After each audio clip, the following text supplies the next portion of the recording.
Assalamu alaikum wa rahmatullahi wa barakatuhu.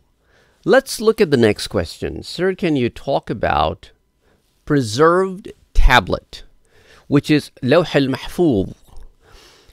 For this particular word, Lawh al-Mahfooz, I'll explain to you what it is for those of you who do not know. There are two other words that come. One is Ummul Kitab, means the mother of all the books, and what is Kitab al-Maknoon? And these names are mentioned in Tafsir al-Baghwi, in the Tafsir of Surah al-Buruj, and Tafsir Baydawi in the Tafsir of Surah al-Waqi'ah. Now the word Lawh means tablet, and the word Mahfooz means preserved. This is a tablet that has been established where things are written, and that's what we want to talk about. And it is part of our belief that there is Lawh. So believing in the existence of Lawh and believing in the existence of the qalam, the pen that was used to write on the Lawh, both of these is part of our belief system, that both of these creations of Allah subhanahu wa ta'ala exist. Lawh is where several things are written, including our destiny, our fate. Also the Quran and all the other celestial books that have come from Allah subhanahu wa ta'ala are all written on Lawh al-Mahfooz. And so does other kinds of information that we may not even know about. And this is part of our belief, to believe in the existence of Lawh and Qalam as a creation, as mentioned in Sharh al-Aqidah al-Tahawiyah, page number 263. Now, where exactly is this Lawh al-Mahfooz located? Lawh al-Mahfooz, according to Tafsir al-Qurtubi, is located on the right side of the Arsh, which is the throne that Allah subhanahu wa ta'ala talks about in the Quran.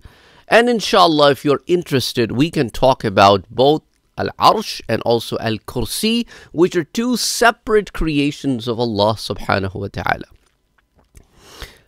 And then comes another question, that how big is Lawh al-Mahfooz? How wide and how long it is?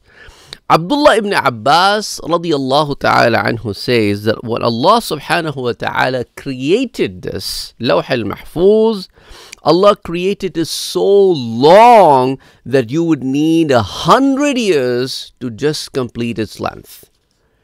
Now, he didn't say the unit of the speed at which you have to travel for 100 years. It could be light years. It could be walking years. It could be running years. It could be riding years. It could be riding on a fast thing.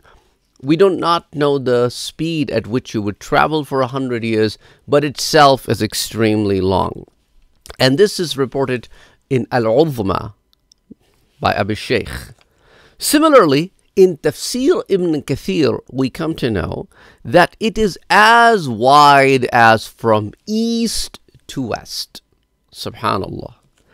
And we do not know if this is east to west of the planet Earth, or east to west pretty much means from wherever the light starts to wherever the light ends.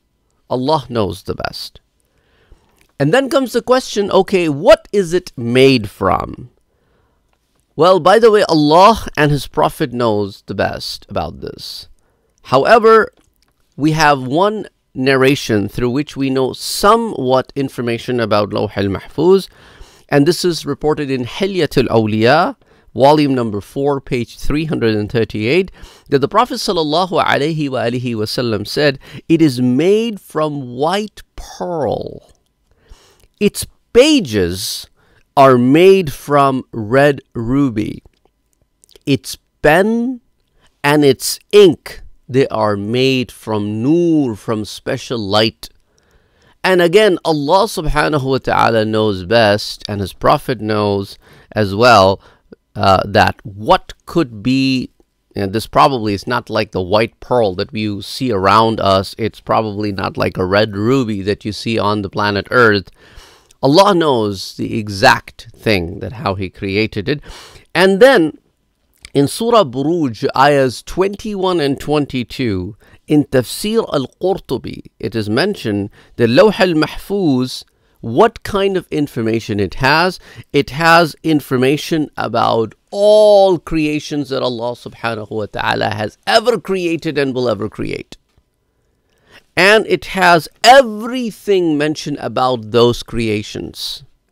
Also, for example, the information about their lifespan, their death, whatever Allah will provide them during their sustenance period, their deeds, means the decisions that they will make in their life. Allah has written with His knowledge the decisions that the beings will make. Allah didn't force those decisions on them. Rather, they are the one who are making those decisions, but Allah with His ilm wrote those decisions ahead of time. And in this free will kind of a business, Allah subhanahu wa ta'ala does not intervenes. So then comes, and then what else? And the consequences of those decisions are also mentioned there. Then comes the question, what was the first thing Allah subhanahu wa ta'ala wrote in that book?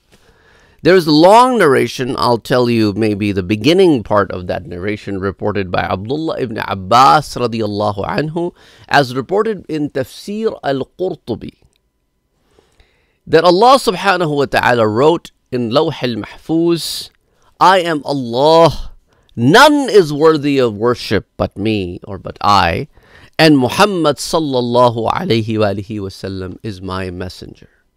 And then there is another set of details in the same narration. And then, how did the writing process start? In Al-Udhma li Abi Shaykh, on page number 86, under hadith number 223, he brings this, that Allah subhanahu wa ta'ala created qalam. Qalam is pen. And then told it to write. So it wrote everything till the end of times. Subhanallah. And the Lawh al-Mahfuz is mentioned in the Quran. The qalam is also mentioned in the Quran. So both of these Allah's creations are mentioned in the Quran. So it is not something that we are like, usually people ask this question, okay, where are you getting the names of these creations of Allah subhanahu wa ta'ala? That's why I continuously quoted to you some of the books of tafsir, because in the books of tafsir and also the surahs in which you can find information when you start reading about this. So Surah Al-Buruj, Surah Al-Waqi'ah specifically. And then I did mention to you some of the books of tafsir like Tafsir Al-Baghwi, Tafsir Al-Baydawi, Tafsir Ibn Kathir, Tafsir Al-Qurtubi, and some other books that have also mentioned of these objects. Anyway, I hope you were able to learn something new. And again, thank you for asking these questions. These questions really not just helps you learn more, but also help other people learn more about things. So may Allah subhanahu wa ta'ala accept all of this effort from all of us. Inshallah, we'll see you in the next video. Till then, assalamu alaikum wa rahmatullahi wa barakatuh.